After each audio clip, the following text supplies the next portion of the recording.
DJ Anshpreet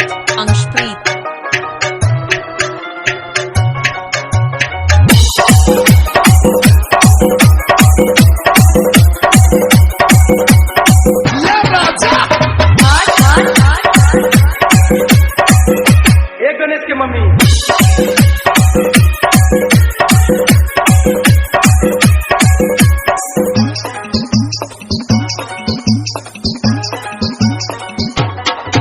नहीं खाएम खोआ मेवा नहीं मिसरी मलाई,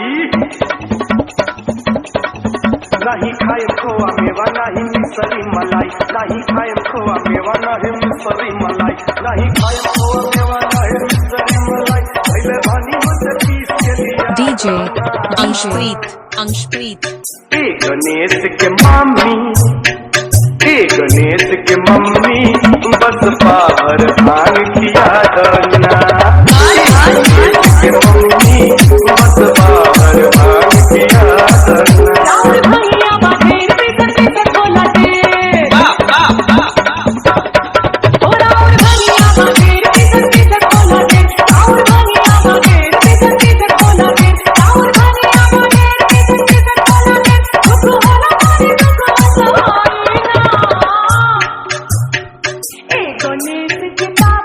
बोला ना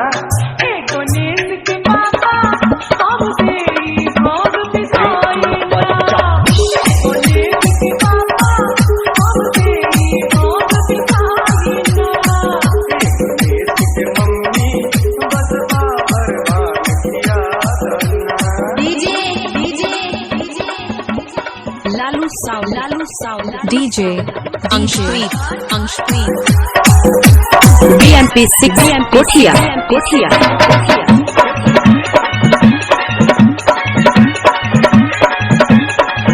नहीं खाए में खोआ मलाई मिसरी, नहीं चितवा से धनिया के साथ मिसरी,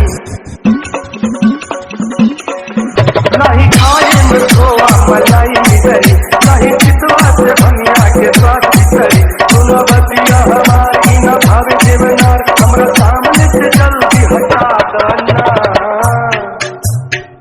ए गणेश के मम्मी, ए गणेश के मम्मी बस बाहर भांग किया दना।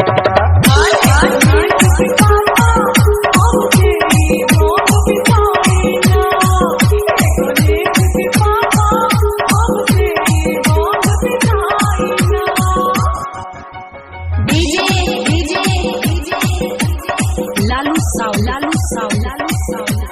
BMP6 Kothia DJ Anshpreet DJ Anshpreet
BMP6 Kothia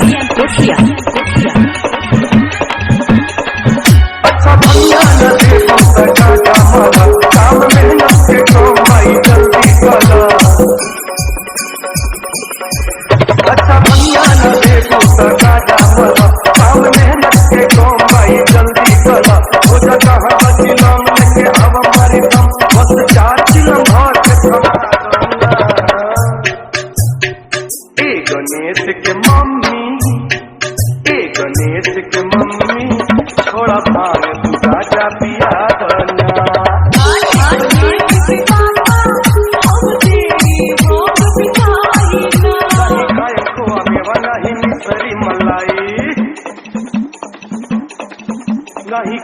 खोआ मेवा नहीं मिसरी मलाई, नहीं खाएम खोआ मेवा नहीं मिसरी मलाई, नहीं खाएम खोआ मेवा नहीं मिसरी मलाई, पहले बानी बस पीस के लिया DJ अंशप्रीत ए गणेश के मम्मी, ए गणेश के मम्मी बस पावर भांग खिया दना, ए गणेश के मम्मी बस पावर भांग